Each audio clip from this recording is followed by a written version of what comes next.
इतिहास में अनेक शक्तिशाली अस्त्रों का वर्णन मिलता है, लेकिन उनमें से एक अस्त्र ऐसा था जिसे अजेय माना जाता था।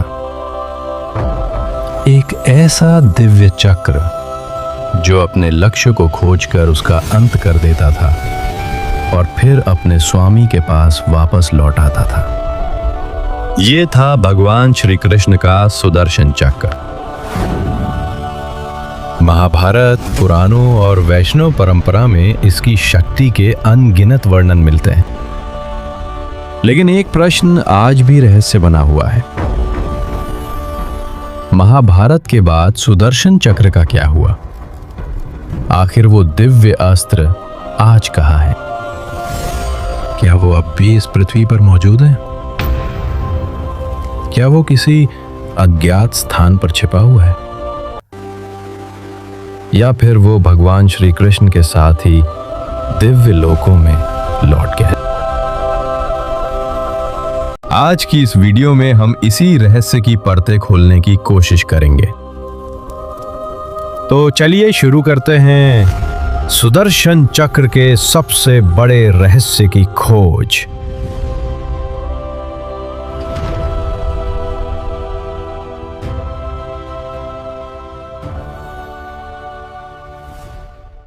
सुदर्शन चक्र क्या है? सुदर्शन चक्र केवल एक अस्त्र नहीं था, इसे धर्म, न्याय और दिव्य शक्ति का प्रतीक माना जाता है। सुदर्शन शब्द का अर्थ है शुभ और सही दृष्टि। यही कारण है कि इसे केवल विनाश का हथियार नहीं, बल्कि धर्म की रक्षा करने वाली शक्ति भी माना जाता है। पुराणों में वर्णन मिलता है कि यह अत्यंत तीव्र गति से घूमता था। इतनी तीव्र गति कि सामान्य दृष्टि से इसे देख पाना भी कठिन था। कहा जाता है कि एक बार लक्ष्य निर्धारित हो जाने पर यह उसे खोजकर उसका अंत किए बिना वापस नहीं लौटता था। देवता हों या असुर, सभी इसकी शक्ति से परिचित थे, लेकिन इसकी सबसे बड़ी विशेषता यह थी कि इसे कोई साधारण योद्धा संचालित नहीं कर सकता था। यह केवल भगवान विष्णु और उनके अवतारों की इच्छा से संचालित होता था। यही कारण है कि इसे दिव्य अस्त्र कहा गया। लेकिन इतना अद्भुत अस्त्र भगवान विष्णु को मिला कैसे? इसका उत्तर इसकी उत्पत्ति की कथा में छिपा है। सुदर्शन चक्र की उत्पत्ति। पौराणिक कथाओं के अनुसार सुदर्शन चक्र का निर्माण देवताओं के दिव्य शिल्पकार विश्वकर्मा ने किया था।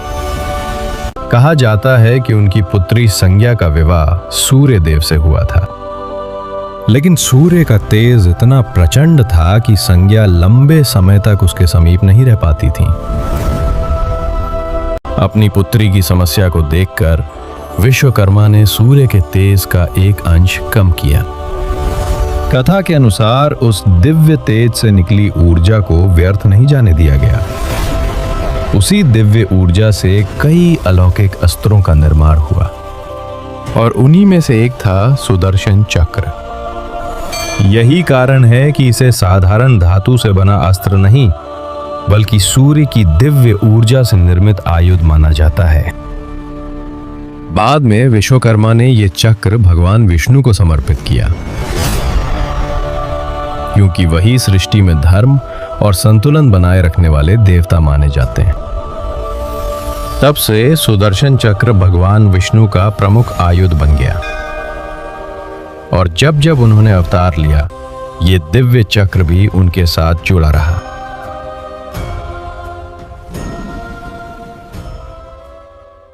श्री कृष्ण और सुदर्शन चक्र। जब भी सुदर्शन चक्र का नाम लिया जाता है, सबसे पहले भगवान श्री कृष्ण की छवि सामने आती है, क्योंकि उनके जीवन की कई महत्वपूर्ण घटनाएं इस दिव्य अस्त्र से जुड़ी हुई हैं। इनमें सबसे प्रसिद्ध घटना शिशुपाल वध की है। राजसूय यज्ञ के दौरान शिशुपाल ने बार बार भगवान श्री कृष्ण का अपमान किया। श्री कृष्ण ने उसे अनेक अवसर दिए और उसके अपराधों को क्षमा करते रहे। लेकिन जब उसने अपनी सीमा पार कर दी, तब श्री कृष्ण ने सुदर्शन चक्र का आह्वान किया। अगले ही क्षण सुदर्शन चक्र ने शिशुपाल का अंत कर दिया। ये केवल एक दंड नहीं था, ये अधर्म के विरुद्ध धर्म की विजय का संदेश था। विभिन्न पुराणों में वर्णन मिलता है कि इस चक्र का उपयोग दैत्यों और अत्याचारियों के विनाश के लिए भी किया गया। यही कारण है कि सुदर्शन चक्र को भगवान की न्यायकारी शक्ति का प्रतीक माना जाता है। लेकिन जितनी अद्भुत इसकी शक्ति थी, उतना ही रहस्यमय इसका अंत भी है। महाभारत के बाद क्या हुआ?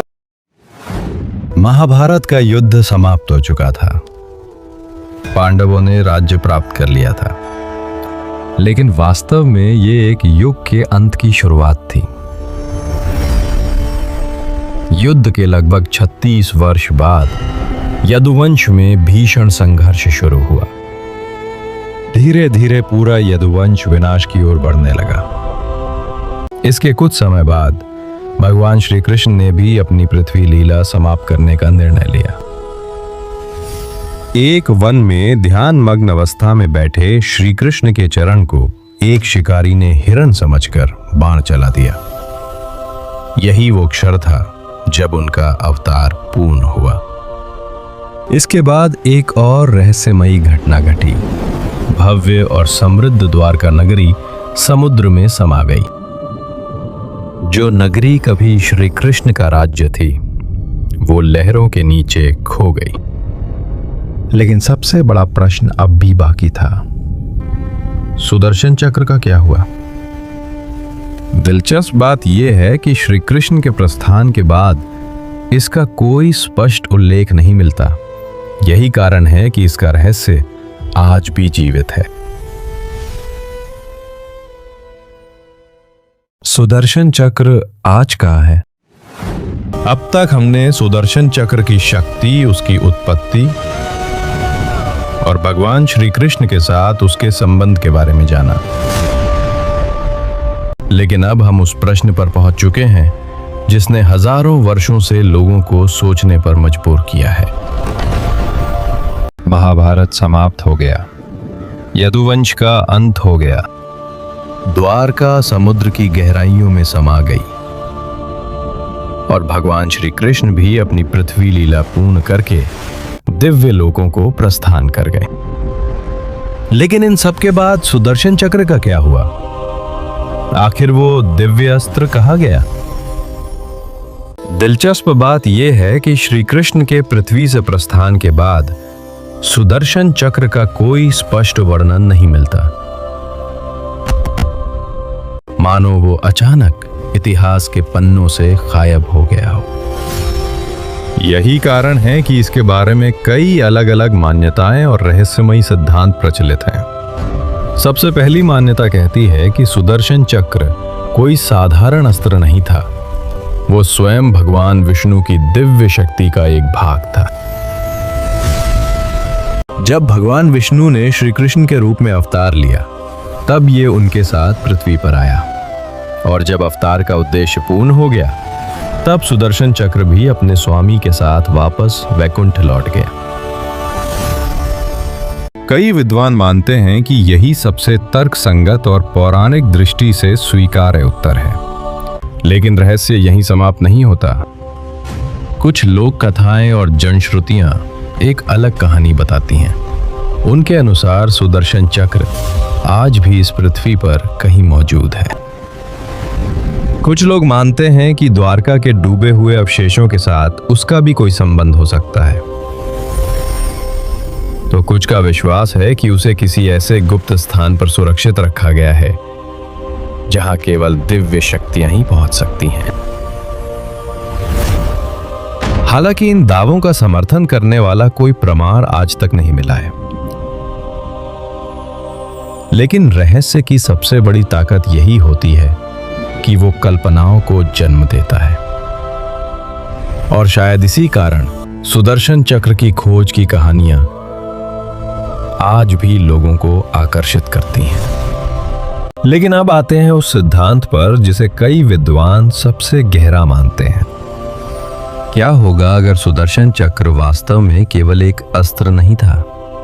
क्या होगा अगर वो एक प्रतीक था, धर्म का प्रतीक, न्याय का प्रतीक और समय की उस शक्ति का प्रतीक जो कभी नहीं रुकती? सोचिए, समय भी तो सुदर्शन चक्र की तरह ही है।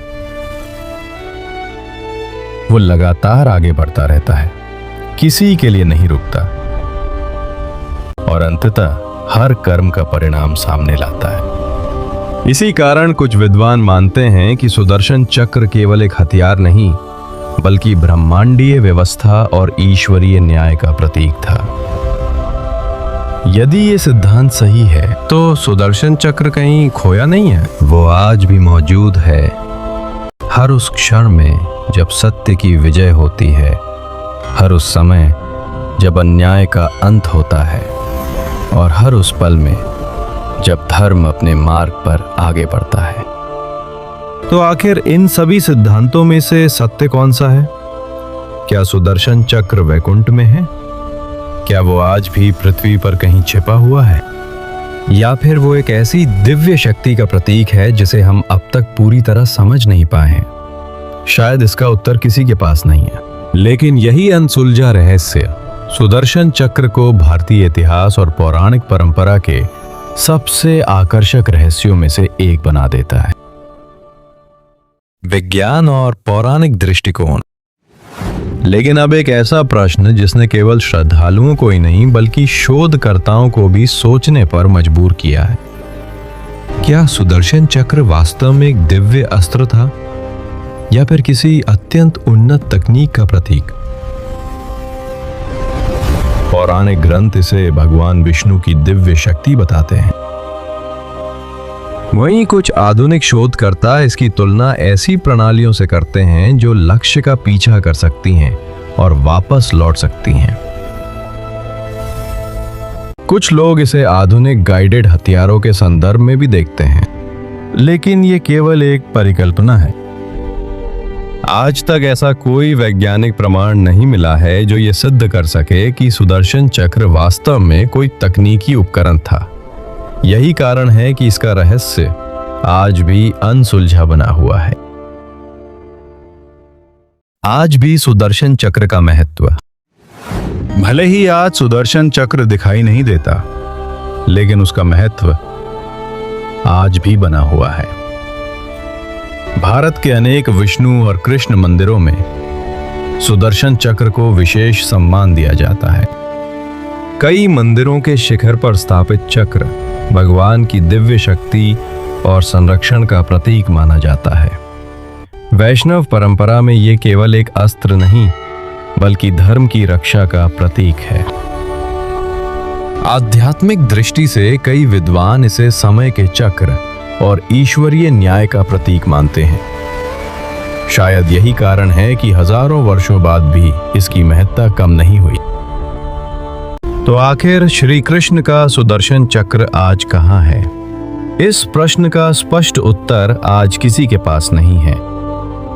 सबसे अधिक स्वीकार किया जाने वाला मत यही है कि यह भगवान विष्णु का दिव्य आयुध था और श्री कृष्ण के साथ वैकुंठ लौट गया।